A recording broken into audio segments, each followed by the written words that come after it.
नमस्कार दोस्तों, आप सभी लोग का स्वागत है आपके अपने चैनल डिटॉक्स विद संदीप के ऊपर। दोस्तों, वैलेंटाइन डे का माहौल चल रहा है। हर तरफ लोग सिर्फ प्यार प्यार और प्यार प्यार ढूंढ रहे हैं, प्यार की बातें कर रहे हैं, भले मिल रहा हो चाहे ना मिल रहा हो। अमेरिका में वैलेंटाइन डे के दिन ही करीब 2,20,000 से ज्यादा लोग एक दूसरे को प्रपोज करते हैं। और आजकल तो सोशल मीडिया का टाइम है दोस्तों। प्यार की तलाश सोशल मीडिया प्लेटफॉर्म पे ना हो ऐसा तो हो ही नहीं सकता। इसलिए हम देखते हैं कि आज के दौर में सोशल मीडिया पर जो डेटिंग एप्स हैं इनकी काफी ज्यादा डिमांड है। चाहे टिंडर ऐप हो, चाहे बम्बल ऐप हो, चाहे हिंज ऐप हो। 2022 की एक रिपोर्ट पब्लिश हुई थी और उस रिपोर्ट के हिसाब से करीब 366 मिलियन लोग ऑनलाइन डेटिंग सर्विसेज का इस्तेमाल कर रहे हैं और 2027 तक इनकी संख्या करीब 440 मिलियन तक पहुंच सकती है। 2022 में करीब 2.86 बिलियन डॉलर का रेवेन्यू कलेक्ट हुआ था ऑनलाइन डेटिंग एप्स के माध्यम से। इसका मतलब साफ साफ है दोस्तों कि ऑनलाइन डेटिंग एप्स का जो मार्केट है वो काफी बड़ा मार्केट है। तो डेटिंग एप्स एक अच्छा प्लेटफॉर्म है जिसके माध्यम से हम कम्युनिकेशन एस्टैब्लिश कर सकते हैं, किसी के साथ फ्रेंडशिप बना सकते हैं। पर चूंकि एक इम्पर्सनल वे ऑफ कम्युनिकेशन है जहां पर हम सामने वाले व्यक्ति को जानते नहीं प्रॉपरली, उसके बिहेवियर, उसके एटीट्यूड, उसके करेक्टर, उसके कॉन्शियसनेस के बारे में हमें प्रॉपर नॉलेज नहीं है, तो बहुत ज्यादा चांसेस हैं कि यहाँ पर हमारे साथ चीटिंग हो सकती है, हमारे साथ स्कैम हो सकता है। अगर रिपोर्ट की बात मानी जाए तो ऑनलाइन डेटिंग प्लेटफॉर्म पर जितने भी हमें प्रोफाइल दिखती हैं उसमें से करीब 10% से ज्यादा प्रोफाइल जो है फेक होती है। इसका मतलब अगर आपने 10 प्रोफाइल सर्च किया तो उसमें से एक प्रोफाइल फेक। एक बुद्धिमान व्यक्ति वो व्यक्ति होता है दोस्तों जो दूसरे की प्रॉब्लम को देखकर समझ लेता है कि मुझे इस प्रकार की गलती नहीं करनी है, और एक बेवकूफ आदमी वो होता है कि जो गलती करने के बाद भी नहीं समझ पाता कि मुझे गलती नहीं करनी। इसलिए आज मैं आपके साथ ऐसी कई सारे स्कैम्स की कहानियां डिस्कस करने वाला हूं, ऑनलाइन डेटिंग्स की ऐसी कई कहानियां जिसे सुनने के बाद आप सोचने पर मजबूर हो जाएंगे और जिससे आपको एक प्रॉपर पर्सपेक्टिव भी मिलेगा कि हमें ऑनलाइन डेटिंग को किस प्रकार से डील करना चाहिए। गुरुग्राम आप जानते हैं कि काफी वेल नोन सिटी है और वो एक साइबर हब भी है वहां पर। तो वहां पर एक विनीता कुमारी नाम की एक लेडी थी, काफी पढ़ी लिखी थी, एजुकेटेड थी, एमएनसी में जॉब करती थी, इंडिपेंडेंट थी, पैसा भी कमाती थी। उनके साथ एक महेश फोगाट नाम का उनका दोस्त था और महेश फोगाट के साथ कई सारे पुलिस ऑफिसर थे। तो ये पुलिस वाले महेश फोगाट और विनीता कुमारी मिलाकर एक रैकेट चलाते थे और इस रैकेट में होता क्या था कि विनीता जो कुमारी थी वो बम्बल ऐप पर अपना प्रोफाइल बनाती थी और बम्बल ऐप पर वो कई सारे लोगों के साथ मिलती थी, लड़कों के साथ, आदमियों के साथ मिलती थी और उनको डेट करने के लिए बुलाती थी। रेस्टोरेंट के अंदर, होटल्स के अंदर बातचीत करती थी, खाना पीना होता था, फिजिकल रिलेशनशिप भी बनता था। इतना होने के बाद जो विनीता कुमारी है वो क्या करती थी कि होटल्स के अंदर जब जाती थी तो वहाँ कुछ सीन क्रिएट करती थी, वहाँ रोने लगती थी, लड़ाई करती थी ताकि लोगों की नज़र में वो आ जाए, सीसीटीवी कैमरे की नज़र में वहाँ पर आ जाए कि हाँ वो वहाँ पर आई थी लड़के के साथ। और बाद में विनीता कुमारी जो है आसपास के पुलिस स्टेशन में जाकर वहाँ एक कंप्लेंट कराती थी, इस लड़के ने मेरा इमोशनली और फिजिकली मेरा एक्सप्लॉयटेशन किया है। बाद में जो पुलिस वाले जो उनकी गैंग के ही होते थे वो उस लड़के के पास कॉल करते थे कि भाई फलाना फलाना मैडम ने आपके खिलाफ कंप्लेंट किया है रेप का। अब आप सोचिए कि किसी भी लड़के के ऊपर या किसी भी फैमिली मेंबर के ऊपर, किसी भी आदमी के ऊपर अगर इस प्रकार का केस हो जाए तो उस व्यक्ति की तो सिट्टी पिट्टी अपने आप गुम हो जाएगी। तो महेश फोगाट जो लड़का था उसको लॉस के बारे में काफी इंफॉर्मेशन थी, एनजीओ चलाता था, लॉस के बारे में पता होता था। तो वो एज ए एनजीओ वर्कर बन के कॉल करता था कि हमारे पास ऐसा केस आया है और आपके ऊपर ऐसा हमने सुना है कि पुलिस में केस हुआ है, तो अगर आप चाहते हैं कि एलिगेशन से बचना चाहते हैं तो आप इतने रुपए लेकर आइए, हम सेटलमेंट कर लेते हैं। और विनीता कुमारी की इस गैंग ने दोस्तों कई सारे लोगों के साथ इस प्रकार की घटनाएं की, उनसे 5 लाख, 1.5 लाख, 3 लाख, 4 लाख उनकी क्षमताओं के हिसाब से पैसा वसूल किया। बाद में गुड़गांव पुलिस ने एक टास्क फोर्स बनाया और इनको पैसा का लेन देन करते हुए इनको रंगे हाथों पकड़ा। दूसरी घटना जो मैंने जयपुर की सुनी थी, एक ह्यूज नेटवर्क चलाया जा रहा था डेटिंग स्कैम करने के लिए, जिसके अंदर हाई कोर्ट के लॉयर्स होते थे, पुलिस ऑफिसर्स होते थे, जर्नलिस्ट कहने वाले अपने आप को कुछ इस प्रकार के लोग होते थे और ये सब लोग मिलके जो है जयपुर के, राजस्थान के जो सबसे टॉप इन्फ्लुएंशियल लोग हैं, जो सबसे बड़े पैसे वाले लोग हैं, बड़े बड़े बिल्डर्स हैं, आपके पॉलिटिशियंस हैं, इंजीनियर्स हैं, डॉक्टर्स हैं, गवर्नमेंट ऑफिसर्स हैं, इनका लिस्ट बनाते और ये लड़कियों को उनके पास हनी ट्रैप करने के लिए भेजते थे, डेट करने के लिए, बात करने के लिए। कोई बिल्डर है तो लड़की को भेजा कि फ्लैट खरीद लो, पॉलिटिशियन है तो लड़की को भेजा कि आप जाओ अपने एरिया की समस्याएं बताओ, प्रॉब्लम्स बताओ। इस प्रकार से जो लड़की है जो ऑलरेडी प्री प्लान्ड होती थी, गैंग का मेंबर होती थी, वो इन इन्फ्लुएंशियल लोगों के पास, पैसे वाले लोगों के पास जाती थी, उनसे बातचीत करना, उनसे दोस्ती करना, उनका फ़ोन नंबर लेना, उनके साथ बॉन्डिंग अच्छा रखना, फ्रेंडशिप करना और आराम से 5 महीने, 6 महीने, 7 महीने टाइम बिताना। जब बॉन्ड अच्छा हो जाता था, रिलेशनशिप, फिजिकल रिलेशनशिप बन जाता था,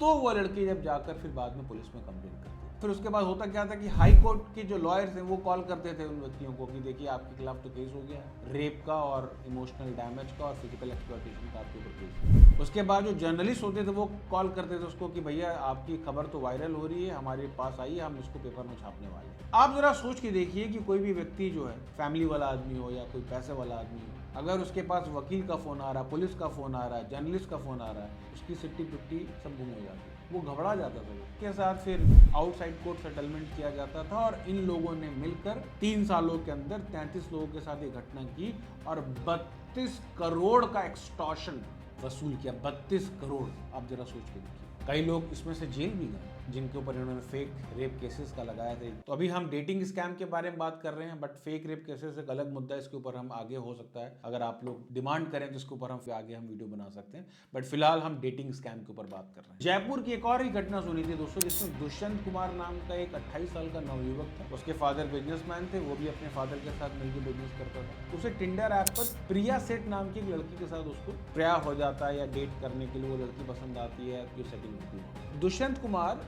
प्रिया से मिलने के लिए जयपुर में उसके पास जाते हैं। प्रिया ऑलरेडी अपने बॉयफ्रेंड के साथ और अपने दोस्त के साथ ऑलरेडी प्लान करके लोग बैठे रहते हैं कि दुष्यंत जब मिलने आएगा तो इसको हम लोग पकड़ लेंगे और इसको किडनैप करके इसके घर वालों से पैसा वसूल करेंगे। तो दुष्यंत के घर वालों से 10 लाख रुपए की डिमांड की गई। दुष्यंत के पिताजी ने 3 लाख रुपए उसी टाइम पर इनको सेंड किया, बोला कि मैं बाकी के पैसे धीरे धीरे इंतजाम करता हूँ। पर इन लोगों ने दुष्यंत को पीसेस में काट काट के छोटे छोटे टुकड़ों में काट कर उसको जमीन के अंदर दफना। बाद में पता चला कि जो प्रिया सेठ नाम की जो लड़की है, इसने ऑलरेडी कई लोगों के साथ इस प्रकार का सेक्सुअल एक्सटॉर्शन कहिए या उनको टिंडर पर फंसा कर उनसे पैसे वसूलना, इस प्रकार से उनको धोखा देना, ऑलरेडी इस प्रकार का काम ये कर चुकी है, कई लोगों के साथ करती है। ताज्जुब की बात मुझे ये लगी दोस्तों कि जिस दिन दुष्यंत के साथ ऐसा घटना हुआ उसी दिन उसी शाम को प्रिया किसी दूसरे लड़के के पास भी डेट करने, उसको फंसाने के लिए जाती है। आप जरा सोच के देखिए कि लोगों का हृदय कितना पत्थर का हो गया कि दिन में मर्डर कर रहे हैं और शाम में किसी और के पास फिर से उसको फंसाने के लिए जा रहे हैं। ये हमारे समाज का वास्तविक प्यार है जो आपको फिल्मों में नहीं दिखेगा। वो आपको डिटॉक्स विद संदीप पर बताया जाएगा, क्योंकि यहाँ होती है खुल के बातें और वो बातें जो समाज में आपको और कोई नहीं बताएगा। रिसेंट अभी देखा जा रहा है कि दिल्ली के अंदर जो कई सारे जो बड़े बड़े जो रेस्टोरेंट ओनर्स हैं वो कई सारी लड़कियों को हायर कर रहे हैं और वो लड़कियां जो है बम्बल ऐप के ऊपर, टिंडर ऐप के ऊपर अपना प्रोफाइल बनाती हैं, लड़कों के साथ डेट करने के लिए उनको मिलती हैं और डेट करने के लिए उसी फेमस रेस्टोरेंट में जिस रेस्टोरेंट ओनर ने इनको हायर किया वहाँ पर इनको डेट कराने के लिए लाते हैं। अक्सर जो केसेस जो निकल कर आ रहे हैं वो राजौरी गार्डन के रेस्टोरेंट्स के निकल कर आ रहे हैं और उन महंगे रेस्टोरेंट में लेकर जाती हैं और वहाँ पर वो कुछ ऑर्डर करते हैं, कुछ खाने पीने का, कुछ ड्रिंक्स है, कुछ अपना ब्रेकफास्ट है, वो वहाँ पर ऑर्डर करते हैं। बाद में जो इसका बिल निकल कर आता है वो कई गुना बढ़कर आता है। 20,000, 15,000, 25,000 का बिल आता है। लड़के को बिल देना पड़ता है। बिल देने के बाद लड़की वापस अपने घर चली जाती है, उसका प्रोफाइल गायब हो जाता है, उसका नंबर गायब हो जाता है। बाद में पता चलता है कि रेस्टोरेंट वालों ने ही इस प्रकार की लड़कियों को हायर किया हुआ ताकि उनका सेल बढ़ सके। तो ये भी स्कैम चल रहा है दोस्तों कि भाई वैलेंटाइन का डे आ गया है, लड़की आपको ऑनलाइन पसंद आ गई, उसको आप रेस्टोरेंट लेकर जाइए, इम्प्रेस करने के लिए खर्चा पानी करिए, बाद में पता चला लड़की गायब और आपका पैसा भी गायब। तो ये भी इस प्रकार के स्कैम आजकल दिल्ली में चल रहा है। गुड़गांव पुलिस ने एक और बड़ा इंटरेस्टिंग केस, इंटरेस्टिंग कहना इन द सेंस कि बड़ा अजीबोगरीब मुझे लगा तो उसको मैं इंटरेस्टिंग कह रहा हूँ। एक 32 साल की एक महिला थी, इनको इन्होंने अरेस्ट किया और इन्होंने 3 महीने के अंदर 10 आदमियों के साथ ऑनलाइन डेटिंग एप्स के माध्यम से डेट कर करके उनको बेवकूफ़ बना के करीब 1 करोड़ रुपए इकट्ठा किया था।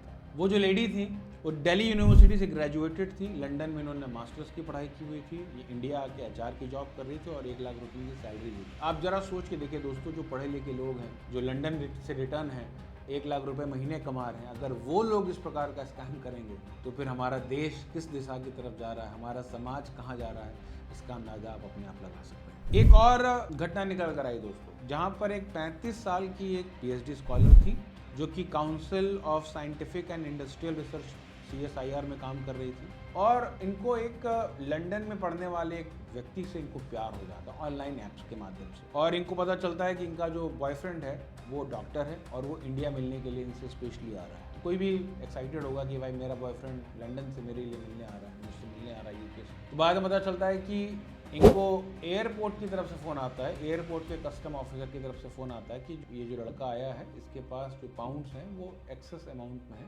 इसीलिए आपको हमारे कस्टम के अकाउंट को 1 लाख रुपए भेजने पड़ेंगे। ये लड़की तो प्यार में पागल रहती है मैडम, जो PhD स्कॉलर है।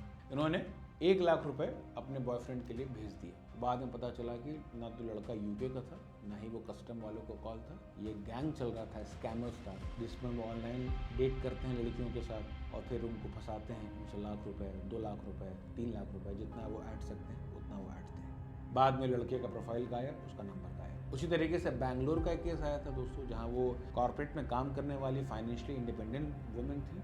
उनको लंदन के एक आदमी से प्यार हो जाता है और वो आदमी कहता है कि मैं तुमसे मिलने के लिए बैंगलोर आ रहा हूँ। वो भी IGI एयरपोर्ट पे आता है, कस्टम के ऑफिसर का फ़ोन आता है मैडम के पास कि आपको कुछ पैसे डालने पड़ेंगे, इनका पाउंड का करेंसी ज़्यादा है। वो मैडम पहले 1 लाख भेजती हैं, फिर 2 लाख भेजती हैं। इस तरीके से कर करके उनसे 4.5 लाख रुपए उनसे वसूले जाते हैं। बाद में लड़का गायब, नंबर गायब। ये भी स्कैम चल रहा है दोस्तों कि ऑनलाइन डेटिंग करो, लड़कियों को फंसाओ, लड़कों को फंसाओ, उनसे पैसा लो और गायब हो जाओ। ये सब प्यार के नाम पे चल रहा है। देवानंद जी का गाना याद आ रहा है, पल भर के लिए कोई हमें प्यार कर ले, झूठा ही सही। झूठे प्यार के लिए भी लोग 4.5 लाख, 5 लाख, 6 लाख गंवाने को तैयार हैं। उसी प्रकार से एक केस आया दोस्तों कि जहां पर एक आदमी जो है 14 करोड़ रुपए स्कैम में गंवा देता है, क्योंकि उसका जो पार्टनर रहता है वो उसको इतना दिलासा दे देता है कि आप जो है क्रिप्टो करेंसी में इन्वेस्ट करिए। क्रिप्टो करेंसी में शुरू में कुछ फ़ायदा उसको दिला देता है, उसको लगता है कि हाँ भाई बहुत फ़ायदा हो रहा है, मुझे लंबा पैसा लगाना चाहिए, तो 14 करोड़ रुपए लगा देता है। बाद में पता चलता है वो तो स्कैमर था और ऑनलाइन डेटिंग करके मुझे बेवकूफ़ बना के 14 करोड़ लेके वो रफू चक्कर हो गया। तो कहने का मतलब क्या है दोस्तों, मैंने आपको इतनी कहानियां बताई, गुड़गांव से लेकर लंदन से लेकर हर जगह बैंगलोर की कहानियां मैंने आपको बताई, और कहानी बताने का एकमात्र उद्देश्य यही था। हम किसी का निंदा नहीं करना चाहते हैं, किसी लड़की या किसी महिला या किसी पुरुष का हम अपमान नहीं करना चाहते। हम आपको ये दिखाना चाहते हैं दोस्तों कि कई बार लोग कहते हैं कि प्यार अंधा होता है। ठीक है, प्यार अंधा हो सकता है, पर प्यार बेवकूफ़ नहीं होना चाहिए, प्यार बददिमाग नहीं होना चाहिए। हम तो यहाँ देख रहे हैं कि दोस्तों पढ़े लिखे लोग भी बेवकूफ़ बन जा रहे हैं। तो ऐसा प्यार भी ना करें जिसमें हम अपने इंटेलिजेंस को ताक पे रख दे रहे हैं, छुट्टी दे दे रहे हैं, दिमाग लगा ही नहीं रहे हैं। इतनी ज़्यादा काम वासनाएं हमारे ऊपर हावी हो जा रही हैं कि हमारी बुद्धि नाश हो जा रही है। दूसरी सबसे बड़ी बात कि हम जिसे प्यार समझ रहे हैं, क्या वास्तविकता में वो प्यार है या वासना है?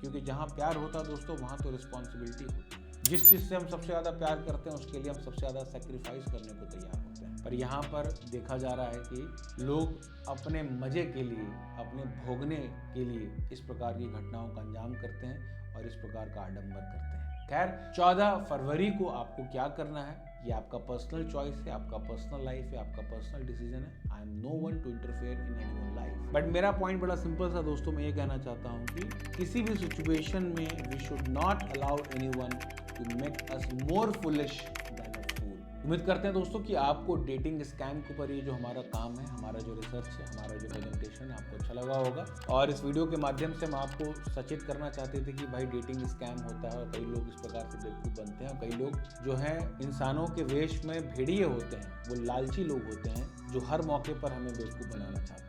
ऐसे लोगों से हमें सावधान रहने की आवश्यकता है। अगर आपको हमारा कार्य अच्छा लगा हो, इस वीडियो अच्छा लगा हो, तो इसको सभी लोगों के साथ शेयर करें ताकि सभी लोग इस प्रकार के स्कैम के बारे में जान सकें, अवेयर हो सकें और इस प्रकार की खतरनाक परिस्थितियों से अपने आप को बचा सकें। आप हमें फाइनेंशियल कंट्रीब्यूशन दे सकते हैं ताकि हम अपने कार्य को जारी रखते हुए और इसको इम्प्रूव कर सकें। मिलते हैं आपसे अगले एक और बड़े ही इंटरेस्टिंग वीडियो में। तब तक के लिए आपका बहुत बहुत धन्यवाद। नमस्कार।